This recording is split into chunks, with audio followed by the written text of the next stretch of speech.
Chapter 1. Jess Oliver Aarons Jr. Baroom, baroom, baroom, barippity, barippity, barippity. Good. His dad had the pickup going. He could get up now. Jess slid out of bed and into his overalls. He didn't worry about his shirt because once he began running, he would be hot as popping grease even if the morning air was chill. Or shoes because the bottom of his feet were by now as tough as his worn-out sneakers. "Where are you going, Jess?" Maybelle lifted herself up sleepily from the double bed where she and Joyce Ann slept. "Shh," he warned. The walls were thin. Mama would be mad as flies in a fruit jar if they woke her up this time of day. He patted Maybelle's hair and yanked the twisted sheet up to her small chin. "Just over the cow field," he whispered. Maybelle smiled and snuggled down under the sheet. "Gonna run?" "Maybe." Of course he was going to run. He had gotten up early every day all summer to run. He figured if he worked at it, and Lord had he worked, he would be the fastest runner in the 5th grade when school opened up. He had to be the fastest. Not one of the fastest or next to the fastest, but the fastest. The very best. He tiptoed out of the house. The place was so rattly that it screeched whenever you put your foot down. But Jess had found that if you tiptoe, it gave only a lone moan, and he would usually get outdoors without waking Mama, Ellie, or Brenda, or Joyce Ann. Maybelle was another matter. She was going on 7, and she worshipped him, which was okay sometimes when you were the only boy smashed between 4 sisters, and the older 2 had despised you ever since you stopped letting them dress you up and wheel you around in the rusty old doll carriage. And the littlest one cried if you looked at her cross-eyed. It was nice to have somebody who worshipped you, even if it got unhandy sometimes. He began to trot across the yard. His breath was coming out in little puffs, cold for August, but it was early yet. By noontime, when his mom would have him out working, it would be hot enough. Miss Bessie stared at him sleepily as he climbed across the scrap heap, over the fence, and into the cow field. "Moo," she said, looking for all the world like another, Maybelle with her big, brown, droopy eyes. "Hey, Miss Bessie," Jess said soothingly. "Just go on back to sleep." Miss Bessie strolled over to a greenish patch. Most of the field was brown and dry, and yanked up a mouthful. "That a girl. Just eat your breakfast. Don't pay me no mind." He always started at the northeast corner of the field, crouched over like the runners he had seen on Wide World of Sports. "Bang!" he said, and took off flying around the cow field. Miss Bessie strolled towards the center, still following him, with her droopy eyes, chewing slowly. She didn't look very smart, even for a cow, but she was plenty bright enough to get out of Jessie's way. His straw-colored hair flapped hard against his forehead, and his arms and legs flew out every which way. He had never learned to run properly, but he was long-legged for a 10-year-old, and no one had more grit than he. Lark Creek Elementary was short on everything, especially athletic equipment, so all the balls went to the upper grades at recess time after lunch. Even if a 5th grader started out the pier with the ball, it was sure to be in the hands of a 6th or 7th grader before the hour was half over. The older boys always took the dry center of the upper field for their ball game, while the girls claimed the small top section for hopscotch and jump rope and hanging around talking. So the lower grade boys had started this running thing. They would all line up on the far side of the lower field, where it was either muddy or deep crusty ruts, or Watson, who was no good at running but had a big mouth, would yell, "Bang!" and they raced to the line they towed across at the other end. One time, last year, Jess had won, not just the first seed, but the whole shebang. Only once, but it had put into his mouth a taste for winning.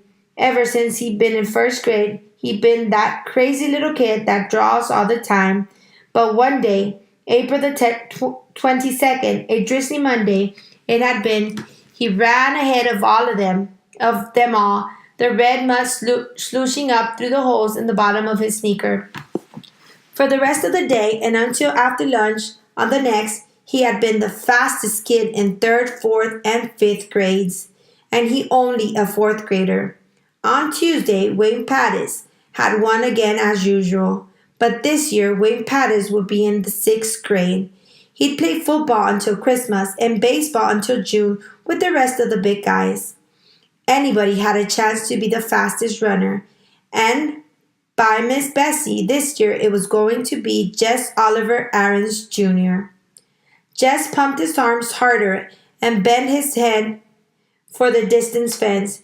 He could hear the third grade boys screaming him on. They would follow him around like country music star, and Maybelle would pop her buttons. Her brother was the fastest, the best. That ought to give the rest of the first grade something to chew their cuds on. Even his dad would be proud. Just rounded the corner. He couldn't keep going quite so fast, but he continued running for a while. It would build him up. Maybelle would tell Daddy so it wouldn't look as though he, Jess, was a bragger. Maybe Dad would be so proud he'd forget all about how tired he was from the long drive back and forth to Washington and the digging and hauling all day. He would get right down on the floor and wrestle the way they used to. Old Dad would be surprised at how strong he'd gotten in the last couple of years. His body was begging him to quit, but Jess pushed it on. He had to let the punny chest of his know who was boss. Jess! It was Maybelle yelling from the other side of the scrap heap. Mama says you gotta come in and eat now. Leave the milking till later. Oh, crud. He'd run too long. Now everyone would know he'd been out and start in on him. Yeah, okay. He turned, still running, and headed for the scrap heap. Without breaking his rhythm, he climbed over the fence, scrambled across the scrap heap, thumped Maybelle on the head, ow, and trotted on to the house. Well, look at that big Olympic star, said Ellie, banging 2 cups onto the table so that the strong black coffee slooshed out, sweating like a knock-kneed mule. Jess pushed his damp hair out of his face and plunked down on the wooden bench. He dumped 2 spoonfuls of sugar into his cup and slurped to keep the hot coffee from scalding his mouth. Ooh, Mama, he stings. Brenda pinched her nose with her pinky crooked delicately. Make him wash. Get over here to the sink and wash yourself, his mother said without raising her eyes from the stove. And step on it. These grits are scorching the bottom of the pot already. Mama, not again, Brenda whined. Lord, he was tired. There wasn't a muscle in his body that didn't ache. You heard what Mama said, Ellie yelled at his back. I can't stand it, Mama, Brenda again. Make him get his smelly self off this bench. Jess put his cheek down on the bare wood of the tabletop. Jessie! His mother was looking now, and put on a shirt. Yes, He dragged himself to the sink. The water he flipped on his face and up his arms prickled like ice. His hot skin crawled under the cold drops. Maybelle was standing in the kitchen door watching him. Get me a shirt, Maybelle. She looked at him. Her mouth was set to say no, but instead she said, You shouldn't ought to beat me in my head, and went off obediently to fetch his t-shirt. Good old Maybelle. Joyce Ann would have been screaming yet from that little tap. 4-year-olds were a pure pain. I got plenty of chores needed doing around here this morning, his mother announced as they were finishing the grits and red gravy. His mother was from Georgia and still cooked like it. Oh, Mama, Ellie and Brenda squawked in concert. These girls could get out of work faster than grasshoppers could slip through your fingers. Mama, you promised me and Brenda We could go to Millsburg for school shopping. You ain't got no money for school shopping. Mama, we're just going to look around. Lord, he wished Brenda would stop whining. So, Christmas. You don't want us to have no fun at all. Any fun, Ellie corrected her primly. Oh, shut up. Ellie ignored her.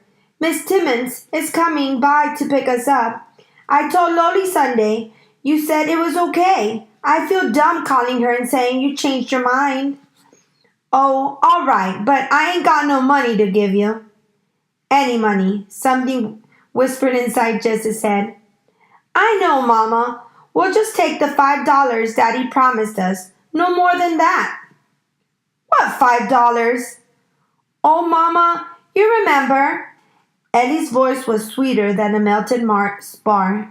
Daddy said last week we girls were going to have something for school. Oh, take it, his mother said angrily, reaching for her cracked vinyl purse on the shelf above the stove. She counted out 5 wrinkled bills. Mama, Brenda was staring again. Can't we have just one more so it'll be 3 each? No. Mama, you can't buy nothing for $2.50. Just one little pack of notebook papers gone up too. No. Ellie got up noisily and began to clear the table. Your turn to wash, Brenda, she said loudly. Aw, Ellie. Ellie jabbed her with a spoon. Jess saw that look. Brenda shut up her wine halfway out of her rose luster lipstick mouth. She wasn't as smart as Ellie, but even she knew not to push Mama too far, which left Jess to do the work as usual. Mama never sent the babies out to help, although if he worked it right, he could usually get Maybelle to do something. He put his head down on the table. The running had done him this morning. Through his top ear came the sound of the Timmons' old Buick. Wants oil, his dad would say, and the happy buzz of voices outside the screen door as Ellie and Brenda squashed in among the 7 Timmons. All right, Jess, get your lazy self off the bench. Miss Bessie's bag is probably dragging her ground by now, and you still got beans to pick. Lazy. He was the lazy one. He gave his poor dead weight of head one minute more on the tabletop. Jessie! Okay, Mama, I'm going. It was Maybelle who came to tell him in the bean patch that people were moving into the old Perkins place down on the next farm. Jess wiped his hair out of his eyes and squinted. Sure enough, a U-Haul was parked right by the door, one of those big jointed ones. These people had a lot of junk, but they wouldn't last. The Perkins place was one of those raggedy old country houses you moved into because you had no decent place to go and moved out as quickly as you could. He thought later how peculiar it was that here was probably the biggest thing in his life, and he had shrugged it off as nothing. The flies were buzzing around his sweating face and shoulders. He dropped the beans into the bucket and swatted with both hands. Get me my shirt, Maybelle. The flies were more important than any U-Haul. Maybelle jogged to the end of the row and picked up his t-shirt from where it had been discarded earlier. She walked back holding it with 2 fingers way out in the front of her. Ooh, it stinks, she said, just as Brenda would have. Shut up, he said, and grabbed the shirt away from her.